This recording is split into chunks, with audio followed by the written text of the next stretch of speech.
Hello, and welcome to another episode of Boundless Body Radio. I'm your host, Casey Ruff, and today we have two amazing guests to introduce to you now. Dom and Chilla D'Agostino, both of whom are PhDs, make a true power couple. Dom D'Agostino, PhD, has maintained involvement in a vast array of professional, academic, and personal endeavors related to ketone research. As an associate professor with tenure at the University of South Florida, Dom teaches students of the Morsani College of Medicine and the Department of Molecular Pharmacology and Physiology with a focus on such topics as medical biochemistry, physiology, neuroscience, and neuropharmacology. The primary focus of his work is the human state of ketosis, ketogenesis, and developing and testing metabolic-based therapies, including dietary therapies, nutritional supplements, and a variety of metabolic-based drugs. Chilla D'Agostino, PhD, is a neuroscientist with a passion to better understand how our brain works and how we can improve its health and functions. As a research assistant professor at the University of South Florida, she has been studying metabolic therapies for the last 12 years. She is the founder of Audacious Nutrition, and her amazing ketone supplements, starting with her Keto Start products, were successfully launched in July of 2021.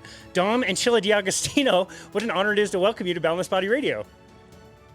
Great to be here, Casey. Thank you for having me. And yeah, my wife may or may not join.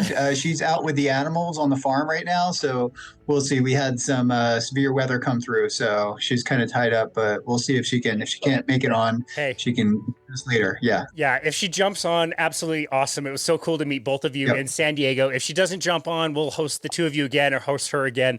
Decided to keep her in the introduction, which was full of massive words, which just speaks to how smart both of you are. Like, I think I probably would have been overwhelmed if both of you were on the same episode with just too much IQ. You know what I mean? Coming at me. Well, hers is double mine. So, yeah, so she makes, she helps, balance me out because sometimes she keeps me in line. I'll say that. So when it comes to ideas and vetting out science and, help, working on publications and designing experiments. And she was a huge help running the NASA Extreme Environment Mission Operations, where it was really her initiative to do like 5 IRB protocols worth of human research on that project. So I just wanted to do one, but she's a very audacious thinker, and I think that lends itself to her company, Audacious Nutrition. So. The name definitely fits. And I was just playing around on the website. The website is so well done. And I would contend that even if you weren't in the market to buy exogenous ketones or try her products, you could learn a vast amount about ketones and ketogenesis and all this amazing stuff. And I was sitting there scrolling through all the pages and how awesome everything is laid out and how everything's explained. And I was thinking to myself, I'll bet the two of them, this probably took them like an hour and a half to do. I'm sure it was like just a quick afternoon. Let's put together ketone information that's absolutely amazing. And you just like threw up everything you guys already knew. And that made an amazing website. I'll be 100% honest. I did not even really look at it until she finished it. I was so busy with her. Yeah, that was 100% her. She just, she was very passionate because, we do research and there are a variety of different formulations out there, and ketone salts were out there, and they were just they were not tolerable, they were not palatable, and they were not potent. So she took the initiative to figure out the electrolyte ratios, which is very, very similar to Element, the LMNT supplement. So that ratio works in regards to GI tolerability and also palatability. And then the electrolytes are bound ionically to beta hydroxybutyrate, which is a ketone. And it was really her getting all the raw ingredients. And then me as a bystander, she would just give me things and not even tell me like what they were. And I would test them, give her blood work, give her information on palatability. And then we would vet it out through, she's got a lot of business mentors and people in the fitness industry. But it took like, she started, it took like 3 years to really get it up, get the product, because I'm not very entrepreneurial, but she has a very strong, she's a scientist, but also has this entrepreneurial spirit that's equally as high. So she took the reins on that and built the website out herself and everything. So Yeah, oh, that's amazing. My wife is also a personal trainer, and she does amazing work with Pilates and does a lot of tissue release. And for me, it's yeah, I feel partial. You know what I mean? Like I feel like she does yeah. amazing work, and I want to tell people she does amazing work, but it always feels like kind of like I'm taking her side, obviously. And I wonder if it's the same for you. But I read on the website that like as you have been at this for so long, you've tested so many salts and esters and so many other things. Speak to the quality of the product that she's making. I mean, is it the best quality product that you've ever seen or tested, not only in the market, but whatever is available to you for research? Yeah, it is. So there are different ketone products that you could buy out there, and there are ketone esters. And I would say I have them behind me and or around. The ketone esters are not very palatable, but they are more potent in regards to their ability to elevate ketones into a level that you could achieve through like long-term fasting. We're talking like 7 to 10 days of fasting. uh, but what we found in our research is that higher is not better. So just like, high glucose is not better than low glucose, you actually start to get energy toxicity. So once your ketones get high and your body has to deal with that energetic burden, and then you're using energy and organ stress to eliminate and bring down the ketone levels, and ketones are acidic. So this is important from the context of the everyday person using exogenous ketones. You don't want to in our world of CNS oxygen toxicity, military things, traumatic brain injury, in the context of acute therapeutics and also very extreme environments like hypobaric environments, undersea, you may want to get up to 2, 3, 4 millimolar of ketones. But the average person really does not want to get above 1 millimolar for 99.9% of applications, right? So, so you have different options to do that. You could use 1,3-butanediol, which actually does put some stress on the liver to convert into beta hydroxybutyrate. That's being sold by different companies and is actually the vast majority of ketones that are being sold is 1,3-butanediol. It's like dirt cheap, and your body can make ketones out of it, but it doesn't taste very good and it's in a liquid form.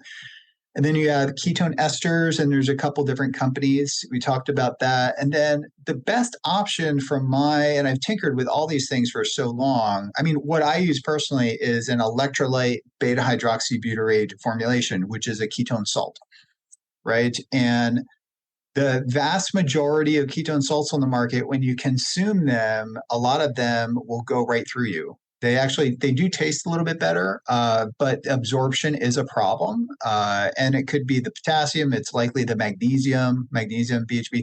So you really have to design and engineer an electrolyte formulation that works good. And I think that was part of like what my wife probably had to spend the most time on, because the original formulations, I was like, nope, this sent me to the bathroom. Go back. So it was like tweaking for years to get something where I could get up to 1 or 2 millimolar and get into a good range and then deliver, electrolytes and ketones at the same time and have it. And then it's like a whole thing. Well, how do you flavor it? These things taste nasty. So you have to use like very like natural agents that can mask the taste. So you coat it in various natural substances that can be a carrier agent, and then sweetening too. I mean, there's artificial sweeteners out there that most people use. Even things like erythritol, but I think my wife was really adamant on using monk fruit, just because the glycemic, the taste had a good profile and things like that. She didn't want to use erythritol or sucralose or aspartame, of course, things like that. So, Wow. but the final product, it was vetted out, and it is kind of like it's a simple product. It's got a very short, a very short ingredient list, right? It's like electrolytes that are bound to beta hydroxybutyrate and monk fruit, and then like a natural flavoring agent that makes it taste like raspberry lemonade or a fruit punch. Wow.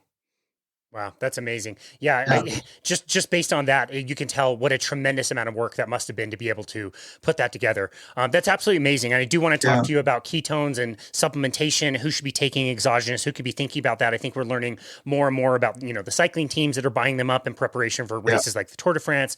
I know you guys have had application in ice hockey. Those are two of my favorite sports anyway, so that's all Mhm. amazing. So let's come back to that, but we do have to point out to the listener, obviously, if you haven't come across Dom's work, you've been living under a rock. This is not a person that just found the keto diet and put out a cookbook like last year and started an Instagram page. You have been into this for a very long time. I remember when I first started getting into this, it was some of your content and your interviews and podcasts that I came across that really helped me understand what the hell any of this was. So for the listener, can you tell them who you are and how you got interested in researching ketones?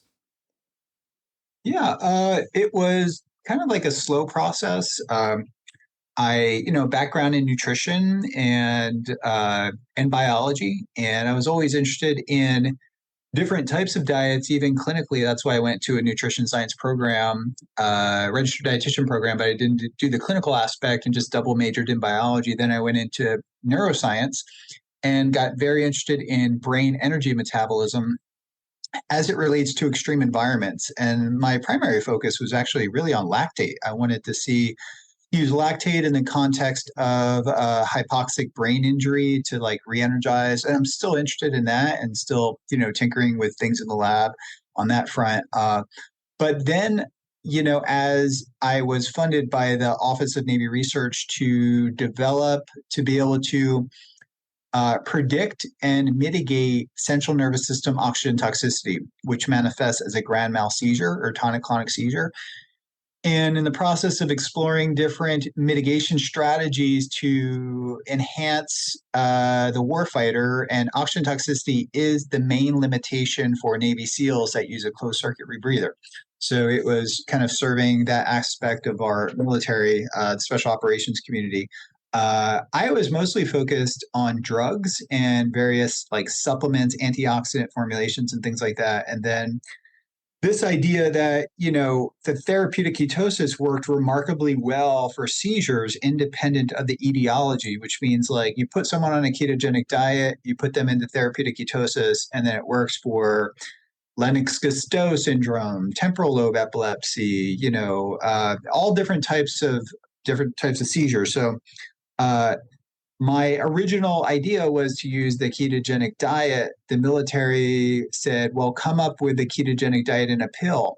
So I think it was like 2007 or 8 that I, started tinkering with different formulations that could induce and sustain what we call therapeutic ketosis, which is the rapid elevation of ketones in the blood and to the brain, and to sustain that for a period of time that would be the duration of a Navy SEAL operation, or military procedure. So that sent me on a cascade of, experimenting with a bunch of different molecules. And actually, the beta hydroxybutyrate monoester did not work in our hands. So it actually sent us down the road to look at various formulations that elevate beta hydroxybutyrate and acetoacetate, and we are very agnostic as to like particular companies are kind of like very focused on one formulation that they have a patent to or whatever.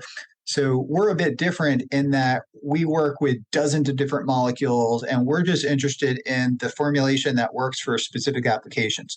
So something that works, for seizures is going to be different than for brain injury, or for cancer or for other things. So we tend to diversify our portfolio of ketogenic agents, based upon the context of what we're studying.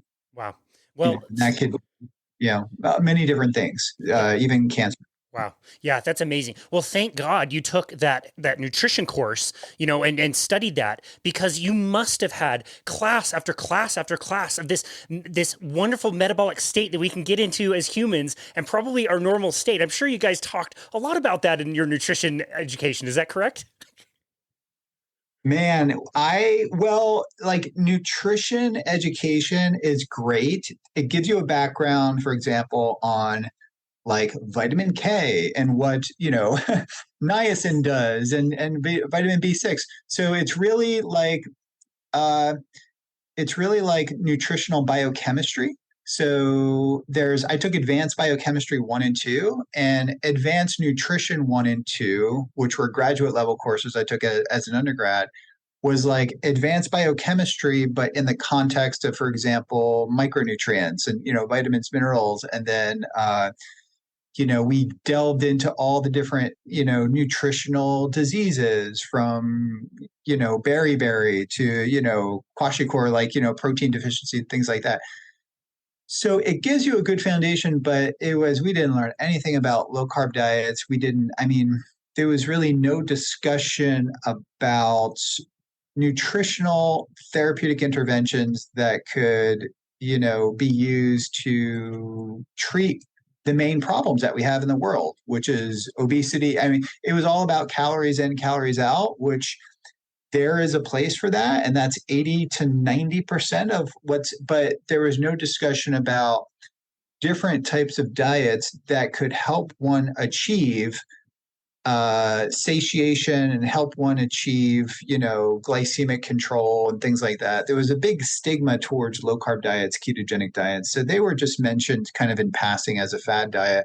I think, for our neurological, section, we did briefly talk about the ketogenic diet being used as a very last resort for drug refractory pediatric epilepsy. And at the time, in the early 1990s, when I was, in college, there wasn't a whole lot. The ketogenic diet wasn't on people's radar. It was just in the back of a neurology book for pediatric epilepsy. Yeah. And if you understand history, you understand why like it wasn't that big of a deal in the 90s, but it's kind of interesting to lament that, that research is not new. Like we knew 100 years ago the stuff about epilepsy and the stuff about seizures, but again, understanding the history of how we kind of went the direction of pharmacology, or how a lot of the science that was being done in Germany was kind of lost in translation as things shifted over to America after World War II. But yeah, like I said, it's not like any of this stuff is new. I'm a nutrition coach, which is way low level compared to the research that you've done. And my 600 700 page nutrition book behind me has one sentence that even mentions ketogenesis happens when you burn fat. So kind of sad that the information isn't out there. You've had this really amazing opportunity to do so much research in so many different fields. You mentioned Navy SEALs. What have been some of your favorite things to work on as you look back on your career and all the amazing opportunities you've had to do research around ketogenic diet for many different applications? Yeah, a good question. We're motivated by translational research. So a lot of research is done from like the bottom up, which means like you identify a mechanism and then work on that mechanism and try to figure out, a therapeutic strategy to employ whatever molecule you develop or, method you develop for particular disorders, right? So we were of the opinion it's like we knew the ketogenic diet worked, and it worked remarkably well in the context of very powerful seizures. So then the question came out, well, how is it actually preventing the brain from going into a seizure? So it's doing that through a lot of different mechanisms working in synergy. So it's providing the brain a source of energy that the brain can maintain ATP levels even in the context of oxidative stress, which in this case is very, very high levels of oxygen that make a big burst of oxygen free radicals or reactive oxygen species. So there's that, but it's also has an anti-inflammatory effect. It has like epigenetic effects, which I have a PhD student studying right now. It changes the neuropharmacology of the brain, and it allows the brain by altering different enzymatic systems, including glutamic acid decarboxylase, which is an enzyme that converts glutamate to GABA. It can shift the pharmacology of the brain.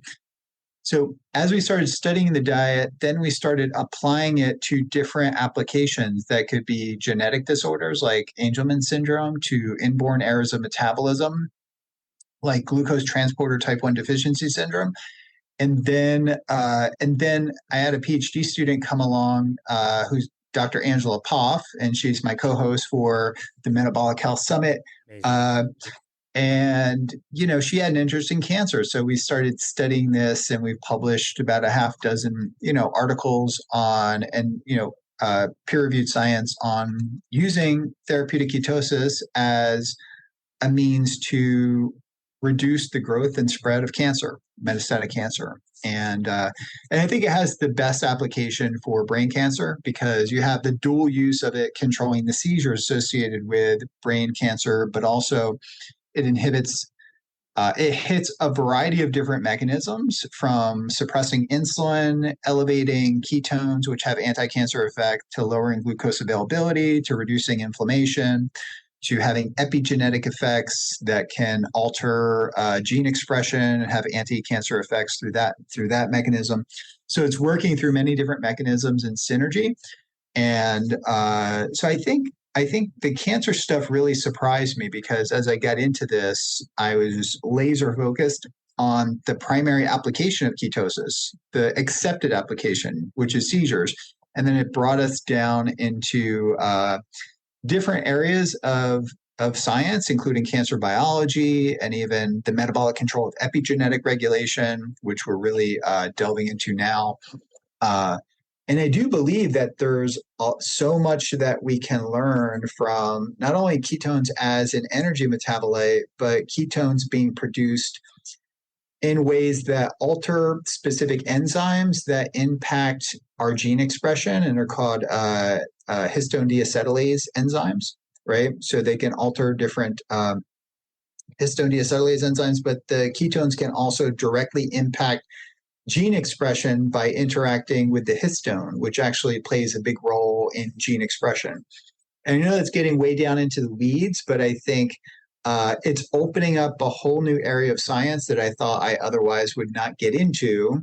And I have to actually go back to my molecular biology books because my students are molecular biologists by undergraduate training, and I have to go back and to my old textbooks or new textbooks to keep up Wow. with some of the new science that's coming out on this. So that has been fun, and it kind of lends itself to this idea that if you get into a state of therapeutic ketosis, you can change your gene expression. That we're not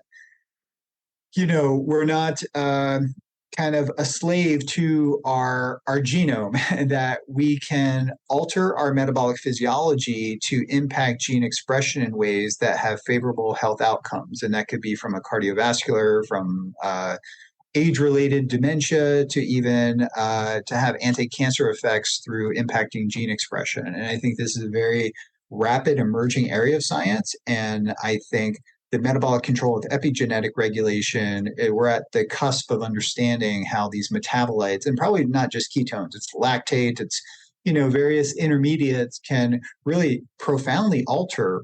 And even pharmaceutical companies are looking at some of these metabolites and then trying to kind of like reverse engineer molecules that could be epigenetic regulators and that could be used for cancer therapies and for different disorders. So that has been very exciting because it keeps me like right on the edge, the bleeding edge of the latest molecular biology. And I have to work hard to really keep up with the science. That's amazing. Yeah. Well, I think that's so empowering for people to hear that they aren't, doomed to whatever their genes say. Like we just hosted Pablo Kelly. He's had glioblastoma for almost 10 years. Yeah. What an amazing story. He decided not to do Yeah. traditional therapies. He's still around. He's still able to talk to us. Like very, very cool. Yeah. And I think I remember you telling this story. Some of this kind of became a little bit more clear to you because you were using cancer cells in petri dish with different metabolites and noticing something interesting was happening with the cancer cells. And I believe it was beta hydroxybutyrate, correct? That you were not necessarily expecting. Yeah. I think going back to my early studies, and I have to think about the dates. I think it was like 2007 or 8, where we had cancer cells, U87 MG cells, which are like a glioblastoma cell line. I think originally derived from like a 44-year-old glioblastoma patient, right? And I had them back from my postdoctoral fellowship in Ohio and brought them down to Florida, where I was doing my postdoctoral training.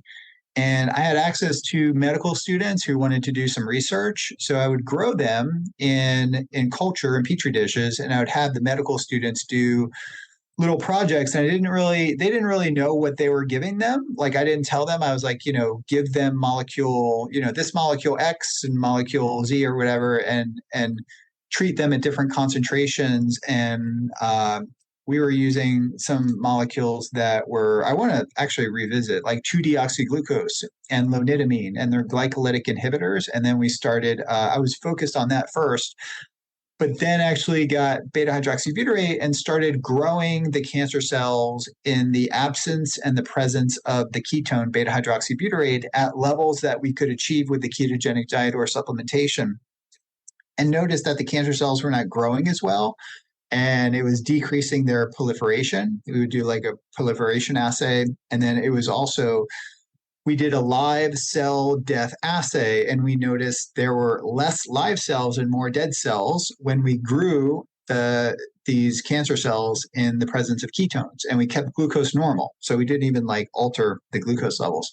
So that was one observation. And we also, we grew like human fibroblasts and neurons, and then we would lower the glucose and elevate the ketones. And in that context, the brain cancer cells and the human dermal fibroblasts were perfectly happy and healthy.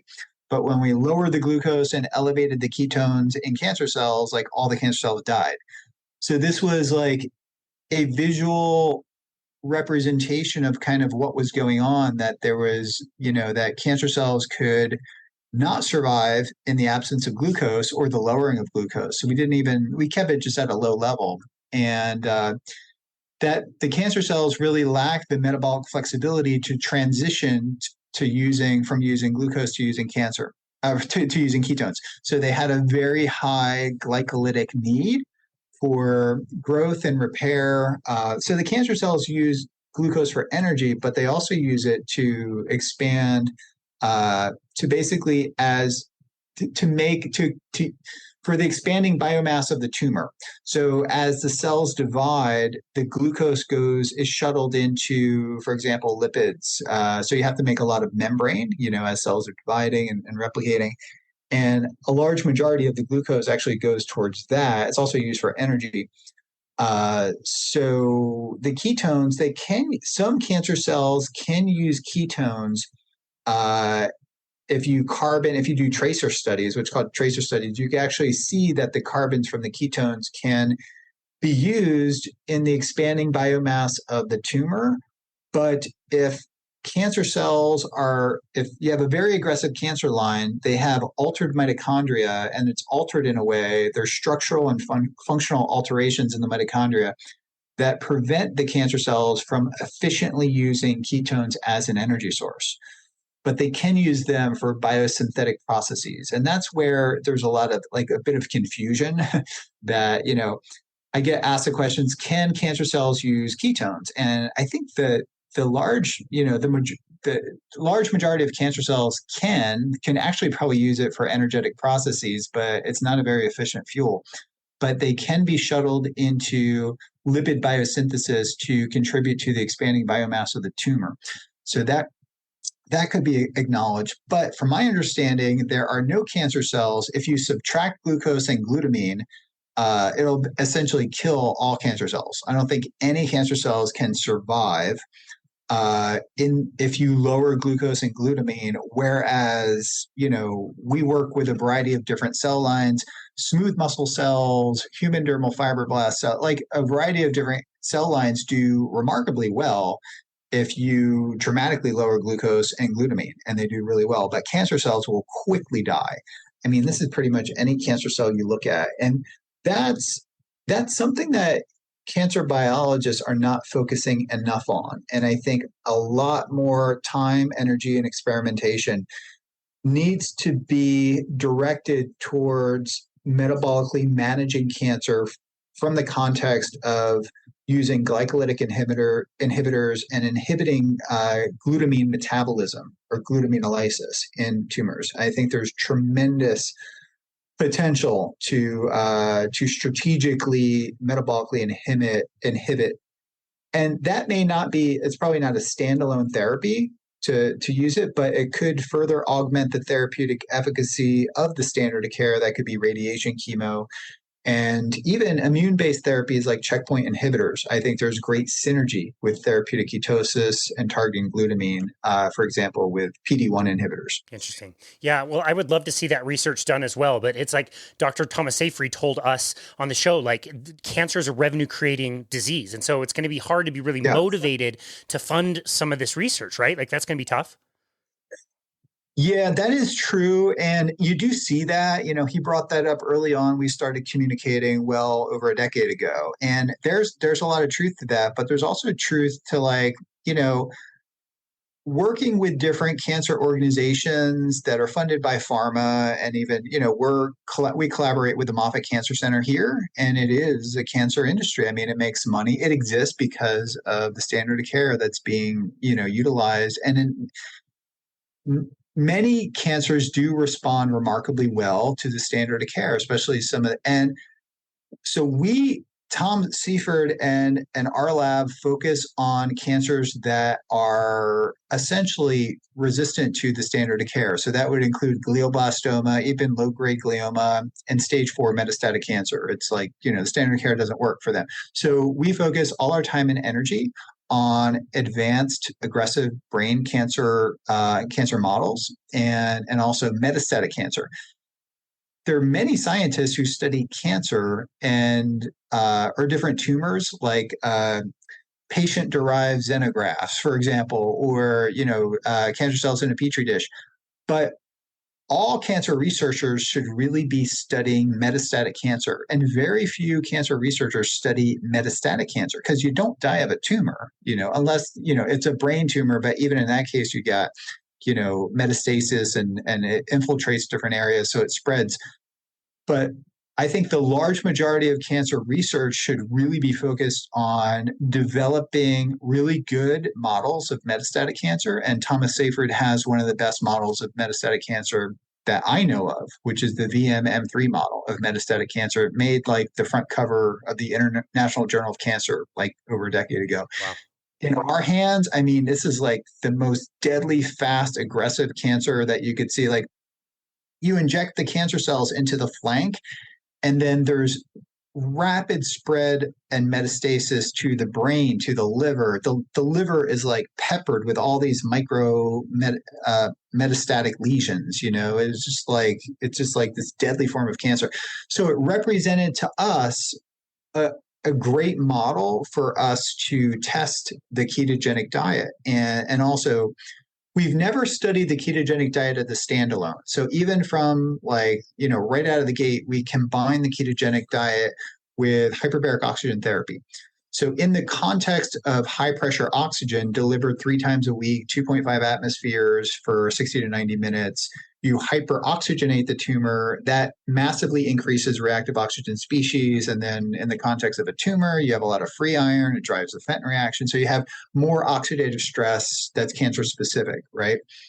So that is a strategy I think needs to be really employed. And that, even in the context of radiation, the efficacy of radiation is proportional to the PO2 of the tumor. So you could utilize oxygen with radiation, and some people are doing that.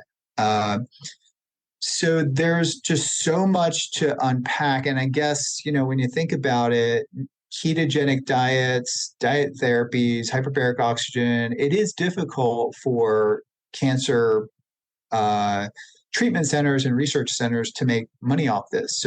But we are equally interested in small molecules and various cancer drugs, because I think there's equally, they could be equally efficacious or more efficacious for managing cancer. And I think they synergize well with a ketogenic diet. The ketogenic diet can enhance your cancer-specific immunity. It could help your immune system recognize cancer. It can decrease side effects. It can help the patient throughout their therapy by decreasing side effects. And we think that if you titrate the protein and elevate ketones and sustain ketones, that ketones have an anti-catabolic effect. I mean, from an evolutionary perspective, if we didn't make ketones, we would massively, our skeletal muscle wasting would be so rapid, we would die from muscle wasting, you know. So elevating and sustaining ketone levels throughout cancer therapy, you have the anti-tumor effects, the anti-inflammatory effects, and then the ketones have well-defined anti-catabolic effects. So it helps your body, it lowers the level of alanine. So when we break down muscle, you release a lot of gluconeogenic amino acids like alanine, and these go down. The branched chain amino acids are preserved. So there are very real, you know, benefits to being in therapeutic ketosis throughout standard of care therapies. So I think that needs to be acknowledged and needs to be studied. Fascinating. No, I absolutely love that.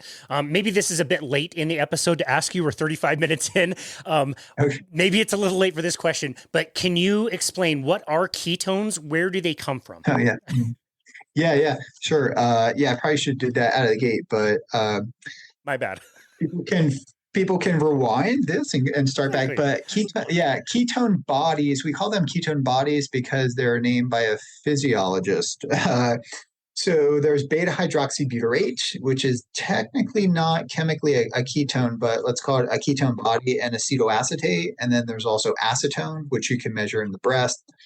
And then acetone is very interesting. I'm not going to go down that rabbit hole, but I think it has some interesting signaling properties that we're looking at, maybe even epigenetic effects.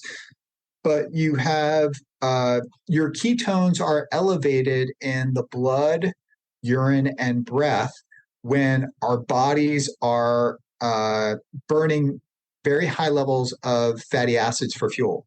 So that typically happens in the context of being in an energy deficit, a calorie deficit, which could be from intermittent fasting to starvation, or conversely to just simple carbohydrate restriction, which decreases glycogen content in the liver. And you have various processes in the liver that the liver is like an energetic sensor. And when glycogen levels are low, insulin will be low, glucagon will be high, catecholamines like adrenaline will be high. This will help to mobilize fatty acids for fuel.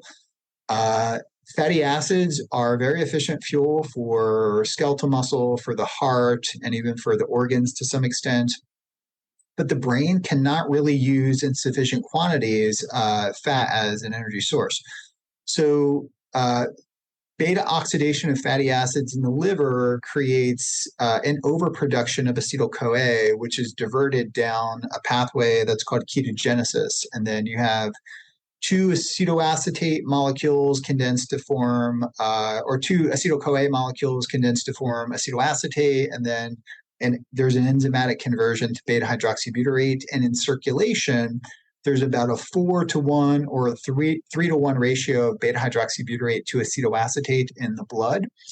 And both of these ketone bodies are like water-soluble fat molecules that can readily cross the blood-brain barrier and preserve and maintain brain energy metabolism in the context of fasting, starvation, or extreme carbohydrate restriction. And then we can also make glucose from the glycerol backbone of the triglyceride, and we can make glucose from gluconeogenic amino acids. So there's very powerful homeostatic mechanisms that maintain our blood glucose. So glucose levels may fall, but they'll typically stay in the range of 3, maybe even 4 millimolar, even in the context of fasting or like a zero carbohydrate intake. But what's really important about therapeutic ketosis is the elevation and sustainment of ketones in the blood and in the urine and the breath as they can be measured. And these have important signaling properties, and they're also just like a marker for, the elevation of ketones is also more or less a marker for a suppression of insulin signaling and enhanced fatty acid oxidation. And I was very skeptical of this idea of just simply drinking ketones and elevating ketones independent of carbohydrate restriction or anything. I was like, this is not going to work. But then I started talking to like people that were very smart in the field, like Dr. Richard Veach, who trained under Hans Krebs of the Krebs cycle. And he had built an NIH-funded lab studying metabolism of ketones. And Theodore Van Italy, Dr. George Cahill, Dr. Sammy Hash. I started speaking to all these people that were super smart, and they convinced me that the body can readily use ketones. We can consume them through exogenous molecules, and that it could potentially be a fruitful path to go down. And I did, and it's surprised. Well, right out of the gate, the first molecules we tested had no effect on seizures at all. So I lost enthusiasm. And then I connected with Dr. Henri Brunengraber, who was at Case Western, and he ran the NIH-funded metabolomics core at Case Western. And he kindly gave me the synthesis protocol to synthesize 1,3-butanediol acetoacetate diester. So that's a long name for a molecule that when you consume it, it elevates beta-hydroxybutyrate and acetoacetate more or less in a 1-to-1 ratio. And then that was like a miracle molecule for preventing seizures from oxygen toxicity and other types of seizures. So it gave me like a renewed appreciation. And all this was happening within about 3 or 4 months of one another. We were testing different agents. Some worked, some didn't. And then we found one that worked. And I quickly realized that this could be a whole career path for me. Like I could carve out a career of developing and testing exogenous ketogenic agents for a wide range of neurological disorders. As a neuroscientist, that was my like focus. But then I had students and people that wanted to look at cancer, and there seemed to be some promising effects in our cell culture. So we moved that to animal model systems where it worked remarkably well. That's incredible. I absolutely love that. You mentioned gluconeogenesis, and a lot of people throw that around like it's a swear word. And I certainly think it could be if you're running in a carbohydrate-fed state. But you also mentioned George Cahill, who's the author of my absolute favorite study ever done, 40 days fasted, and he showed how the body adapts. And you see that line after the body burns off its, stored glycogen, all the glucose it has in it, then the stored glycogen, you see the gluconeogenesis line creep up. But then it starts to drop and level out at a low level for the remainder of the study because the body is adapting to using fat and ketones as fuel and doesn't really need a lot of gluconeogenesis. It can just provide that low level, perfect amount that you need at any given time. And you don't see people just like wasting away like people talk about with gluconeogenesis, like you're going to burn muscle. Like, no, you're not, as long as you're in this type of a metabolic state. I never see it. Yeah, you're not. And especially if you are following a ketogenic diet. I mean, if you're in a starvation state, you're running a calorie deficit, and your metabolism will start to decrease over time. Like when I fasted for a week or more, my body temperature went down. Active T3 goes down, catecholamines go down. Heart rate kind of goes up in the beginning because your stress hormones are kicked up, like cortisol and adrenaline and things like that. And then and after about 3 to 4 days, you just start feeling like very calm, almost like nothing can bother. By the 5th day, it felt like I took a high dose of a beta blocker. Like, which back in the day, I would take that before like my PhD dissertation defense or something like that. I remember taking like the first time I took like a beta blocker, I needed it. Like you're just super chill, you're super relaxed, and also you're kind of like more in a Zen state. But also like you start to get cold, like, whereas a ketogenic diet is different because you're in a eucaloric state. So you're not in an energy deficit, you're not in a calorie surplus when it's implemented clinically. And your ketones are elevated and your glucose goes down, and your insulin is almost like clinical, like actually like in kids. And even for me, I was like 2.2, after following a clinical ketogenic diet. And now I have some carbohydrates back into my diet, typically in the form of like, stuff that grows on my property, like avocados, or, we have some mango trees, and blueberries, like wild blueberries I eat, some broccoli here and there. But it's almost, I'm not, that probably doesn't contribute significantly to like muscle glycogen or liver glycogen. I think I don't train a whole lot, maybe like an hour or two max per week, but I do a lot of outside work and walking and things like that. For the athlete that's like super glycolytic and, sprinting and just putting out, 4 to 6 hours of intense physical activity, I think carbohydrates there could be an advantage there for sure.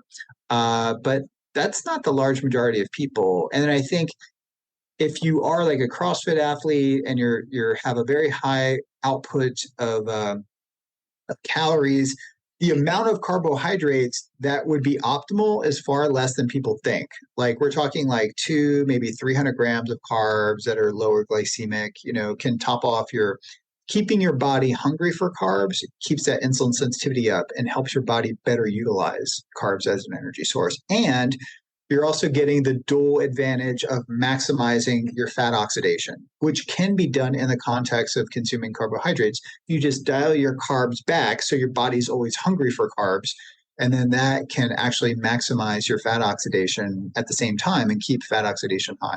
Yeah. We call that metabolic flexibility. Yeah. Yeah, fascinating. The one thing I do have to push back on is the broccoli. I don't know about including broccoli in the diet, dude. I'm not sure about that. No, I can say like... Well, I had people challenge me.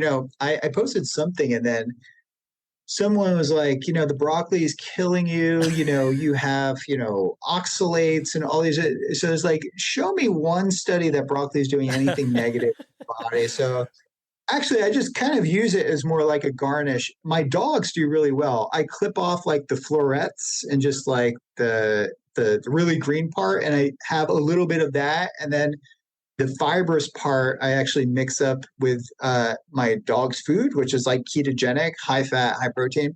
And that I do notice that extra fiber helps them poop a lot better. So, and I do notice that if I don't do that at all, they will nibble on the grasses around the farm. I don't know what that means. I don't think it's pathological in any way, shape, or form. I just think that that's what dogs do. And if a dog's going to kill an animal, it's going to go for the stomach, and herbivorous animal, it's going to eat the contents of the gut, and it's kind of normal in that. But our dogs eat raw meat, liver, eggs, and like a sprinkle of some broccoli fiber here and there. And then, great. Yeah, they're super helpful. I just got all the blood work back from my dogs, and it looks awesome. Nice. So our dogs get blood work too. That's great. We've had a vet on our show who was reversing type 2 diabetes in cats by feeding them a carnivorous diet. But he explained that dogs are different. They do need some plant material. Oh. And I've observed that with my dogs. It seems once a week they start like chewing on grass. And I don't know anything about that either, but I think that's also very interesting. That could very well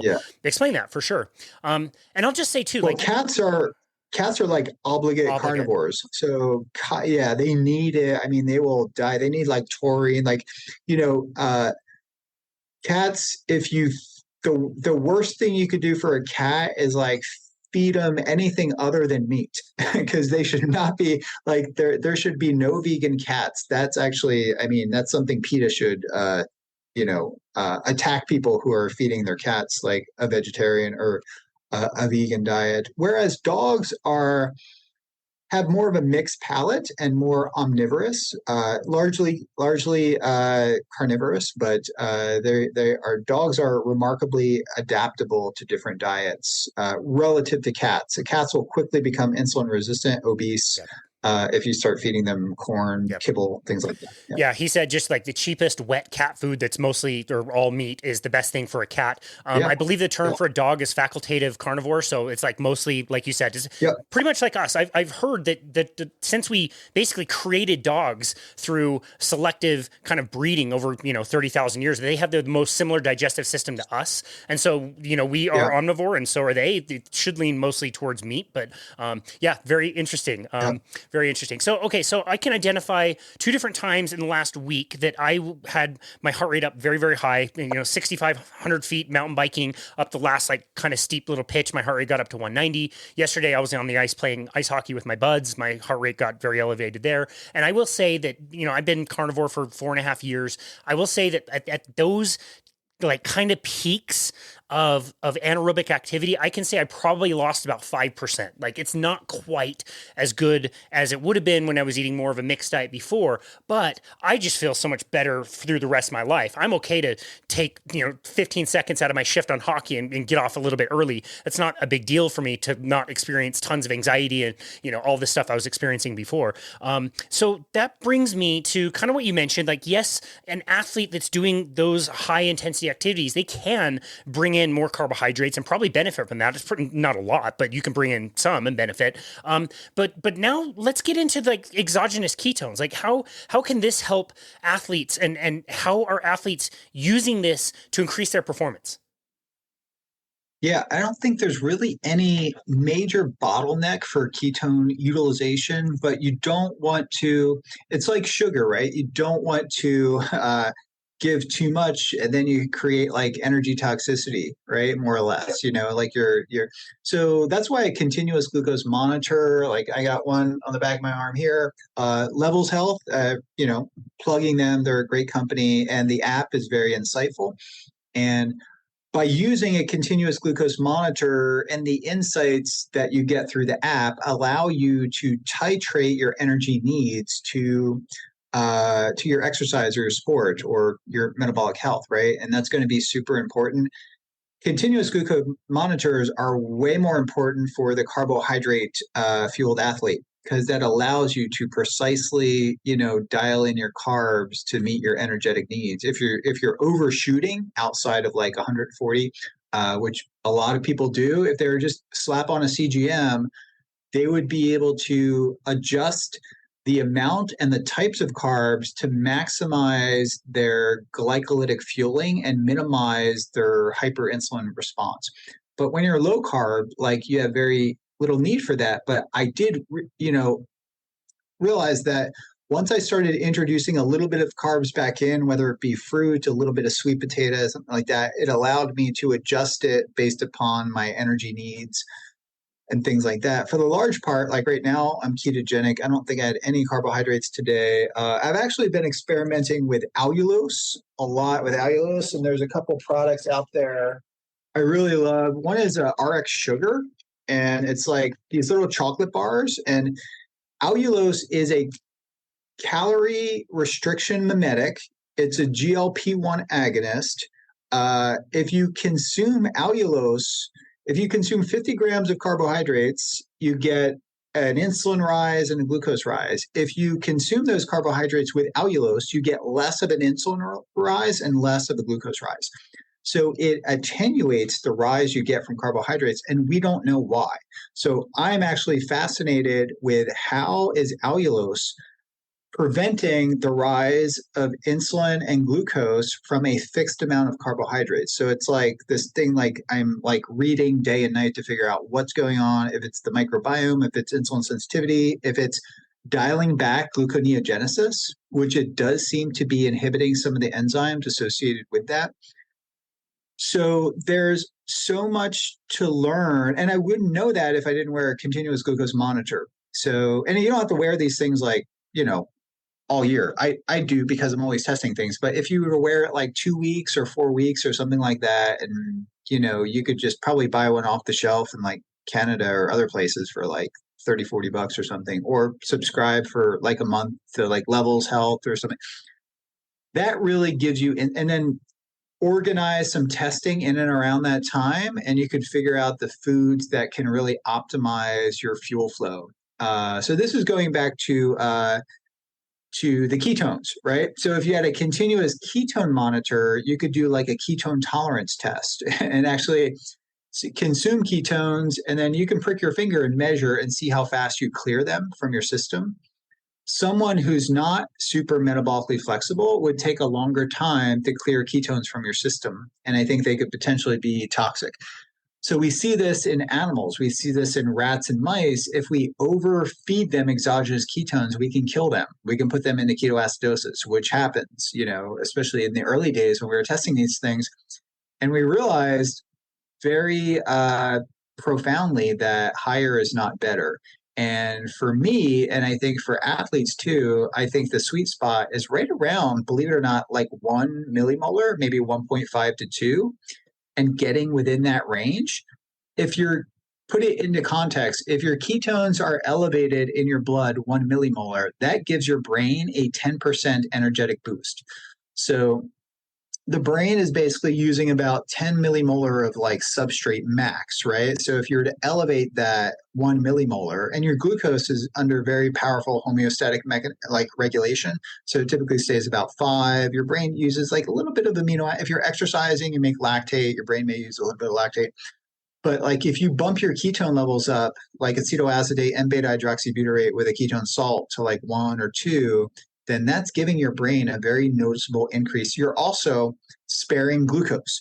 So this is like a really important thing. If that's when you're on a ketogenic diet and you're optimizing fat fuel flow and you're optimizing the use of ketones as an energy source, then you're sparing the glucose to be used for that sprint. For that, you're actually, it becomes glycogen sparing. And this happens in the context of a keto adaptation. And I know people loosely use this term, but what it really is that you've kind of metabolically adapted your body to using fat for energy. And you could do a variety of different tests to show this. It could be fatty acid oxidation enzymes. The Zoom just froze. There's no such thing as keto adaptation. I beg to differ and say that you can directly, measure the things I just mentioned: fatty acid oxidation enzymes, ketolytic enzymes, and ketone transporters. So that's a process, and some athletes are already keto adapted because they exercise for 6 hours and put themselves into post-exercise ketosis. So they will adapt quite remarkably well to a high-fat diet, ketogenic diet. But it may not be optimal. So what is like possible? It's possible to train and add muscle on a ketogenic diet, but is that optimal? So that's a conversation that I've had with friends like Lane Norton, who's like, is really focused and dialed in on bodybuilding, powerlifting. But I think there's like this hybrid approach that I use, that it's like, let's get the best of both worlds. Yeah, interesting. Okay, so this has been years since I heard this. I believe it was Ben Bickman, circa 2018. So he was just kind of getting in the game, and I remember somebody asked him about exogenous ketones, and he said he was speculating. He didn't really know, but and it's kind of related to something that you and I talked about a little while ago, which it's like, it introduces an interesting thing because ketones are made inside the body in a certain metabolic state, but you now have this situation where somebody could eat a bagel and they could have exogenous ketones. And that's very interesting because you'd never see that, from what I know, you'd never see that inside the body. Is there any issues to taking exogenous ketones of any kind, even if you're, again, like Tour de France cyclists? I know a lot of them do ketogenic diets in the off season. There's no way you're competing in the 3-week Tour de France on a low carb diet. You have to be eating thousands and thousands of calories of all the macronutrients just to not waste away. Do you see any problem with taking exogenous ketones on a mixed diet or even like a higher carbohydrate diet? No, your body's used to these molecules anyway. So if you do consume them at a high level, for example, like, it's just like if you consume, lots of sugar, your body will upregulate sugar metabolism. If you consume, exogenous ketones, it's the keto starch with electrolytes. So the ketones get released. Now, there may be counter-regulatory mechanisms. So, yeah, it's good that you brought this up because, for example, and this is kind of why I don't like ketone esters or the liquid forms of ketones, because I've tested this myself. We see this in animals where we get side effects, right? We get, if I'm in a fasted state and I consume a large dose of a ketone ester, what happens is my ketones can rapidly go up to 3 or 4 millimolar. That causes a release of insulin. And then I exercise or whatever, and then the ketones come down, within about 2 or 3 hours, and then you're hypoketotic. But because you release the insulin, you're hypoketotic and you're also hypoglycemic. So what was happening with me is that when I would consume a large dose of, and I was very like adamant about, okay, higher is better. I'm just all about ketone esters. The salts are just like, they're not going to do anything. But I was consuming ketone esters, and like 2 hours later, I'd get like a headache. And I was like, what is going on? I started measuring my insulin, and I noticed, and now this is like, we've observed this in other people and also in animal models. It's actually published that when you consume exogenous ketones and you have a relative increase in ketones that get above 2 millimolar, you mean the delta is 2 millimolar, that triggers there's different ways that we regulate endogenous ketogenesis through ketonuria, but also a ketone-induced release of insulin. And if you consume a ketone salt, you don't get a rise in insulin because you're staying under 2 millimolar. But if you consume a ketone ester and you rapidly shoot above 2 millimolar, that's actually causing your pancreas to release some insulin, and that insulin shuts off fatty acid oxidation at the level of the muscle, but also at the level of the liver. So this is like bad in everything you think about. If you have a keto adapted athlete and you're chugging exogenous ketones, you're inhibiting fatty acid oxidation at the level of the muscle, but also more importantly at the level of the liver. Yeah. So your own ability to, whereas you don't see that. I don't think there's any evidence, and I've done tons of blood work on myself, dozens and dozens of insulin measurements after taking different things. And I've never observed by consuming a large dose, even 2 packets of like Keto Start, for example, and then measuring insulin, my insulin may go up from like a 3.2 to like a 3.8 or like a 4.1, but it's still way low enough that I'm actually, and that's with like 2 packets. So the take home message is that don't spike your ketone levels above like 1.5 to 2, because then you're basically shutting off fat oxidation, you're shutting off endogenous ketone production. And that's an indication, like going back to what Ben Bickman said, yeah, that is an indication of like a non-physiological state. You're rapidly putting yourself in a non-physiological state. But all the work that we've done and all the blood work would suggest that small amounts of these things within pretty robust physiological ranges, meaning like, an elevation of 1 millimolar of ketones is pretty hard to do with a ketogenic diet. And when you do that with a ketone electrolyte, the electrolytes they delay gastric absorption because your body has to make the fluid isotonic, and like whereas a ketone ester, it spikes up a little bit faster.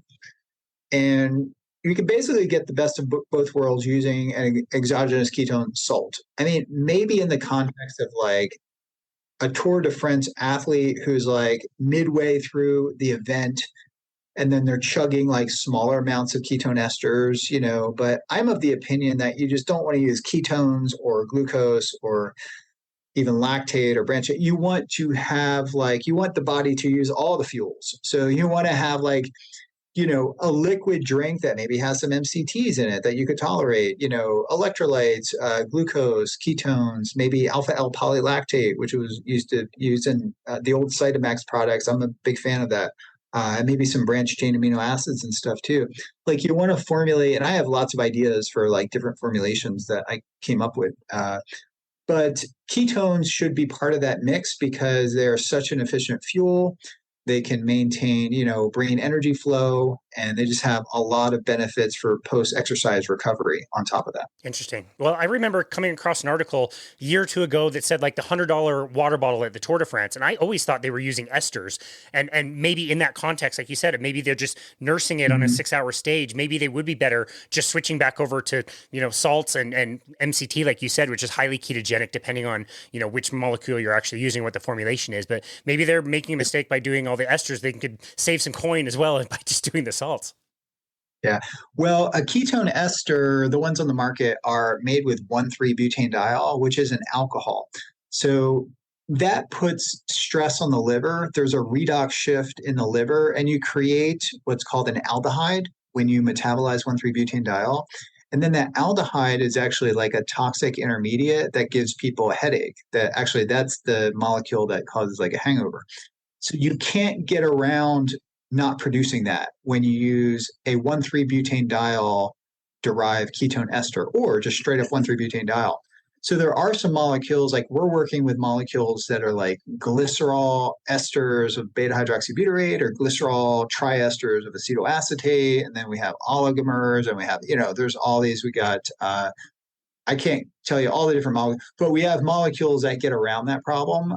The simple way to do it and a palatable way to do it right now is a very balanced electrolyte formulation that delivers the beta hydroxybutyrate. And that's KetoStart is the one that I think, is the best. But I think there's a lot of potential for not like for a mix of 3 or 4 different exogenous ketones that are titrated in a way to give a maximum, like an elevation to like that 1 to like 1.5 range, and to sustain that you could formulate it in a way to, for example, sustain that for 6 to 8 hours.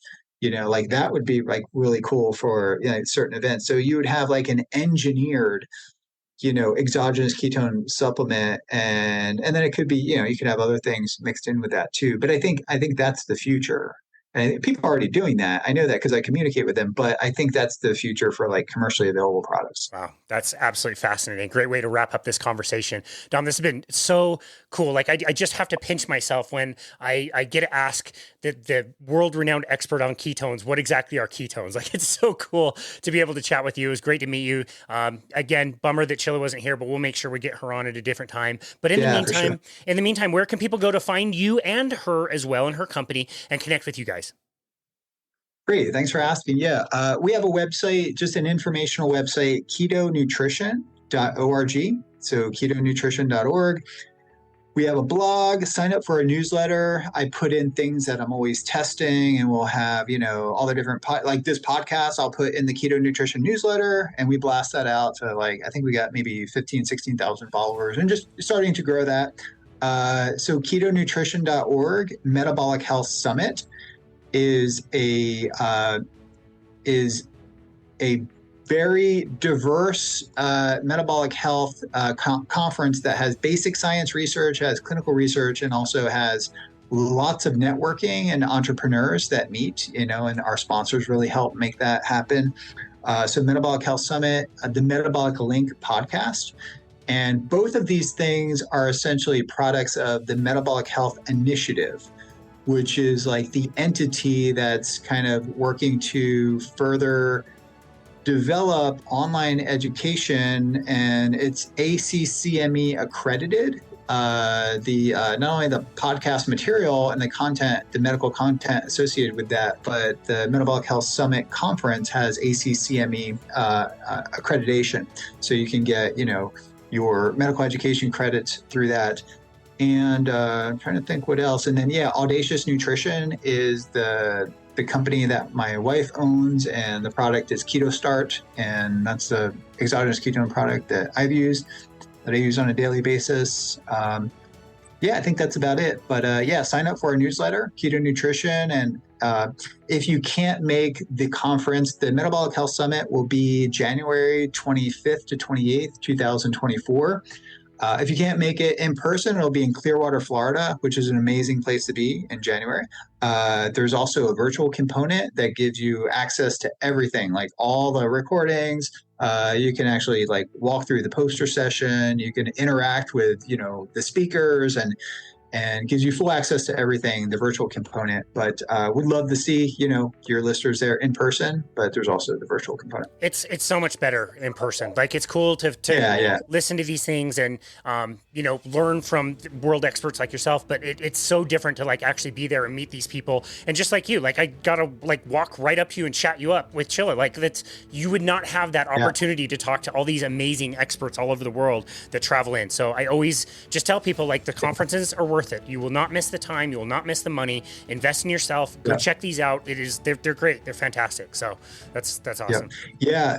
You'll have access to pretty much everyone if you want to network. And then we'll have lots of sponsors there too, and they give out lots of free products. So usually most people get their money's worth just in like, free products and all the perks associated with it. So it's a great event to attend. And, what better place to be than Clearwater, Florida at the, in the middle of the end of January, right? Perfect. It's like perfect.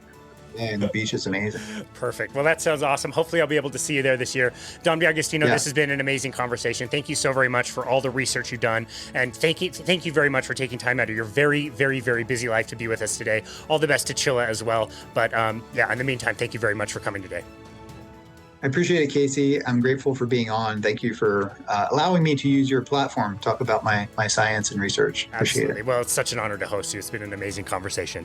And this has been another episode of Boundless Body Radio.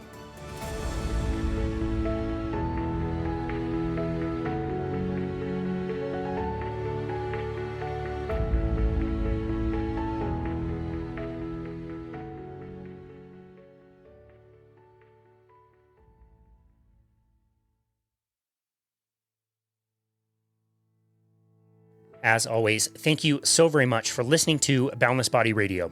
I know I say this all the time, but I really do mean it. It has been such a joy to make and produce this podcast and to watch it grow.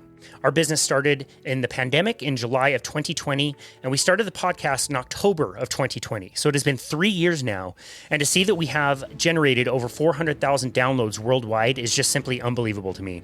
This year in particular has been such a blast to travel to different health conferences and not only meet some of our amazing guests, but also to meet many of you, our listeners and supporters. We really just can't thank you enough. As always, feel free to book a complimentary 30-minute session on our website, which is myboundlessbody.com. On our homepage, there is a Book Now button where you can find a time to speak with us about health, fitness, nutrition, whatever you like. We've loved chatting with people all over the world and many of you out there to bounce ideas off each other or to try to come up with plans to achieve specific goals, or even if it's just to reach out to introduce yourselves, we would just love to meet you and connect with you there. Also, be sure to check out our YouTube channel if you'd like to watch these full interviews, and also the shorter interviews on more specific topics that are taken from these full interviews. We've gotten really good feedback over there. It's also a really fun way to interact with people who comment. We read and reply to every single YouTube comment we get. So head on over there if you want to start a conversation and watch these videos. As always, if you haven't already, please leave us a 5-star rating and review on Apple. It really is the best way to make sure this podcast gets out there to more listeners. We've been able to keep Boundless Body Radio ad-free for 3 years and really want to continue to do so. And so your 5-star ratings and reviews are the best way to support us at Boundless Body and support the podcast. Cheers. Thank you again so very much for listening to Boundless Body Radio.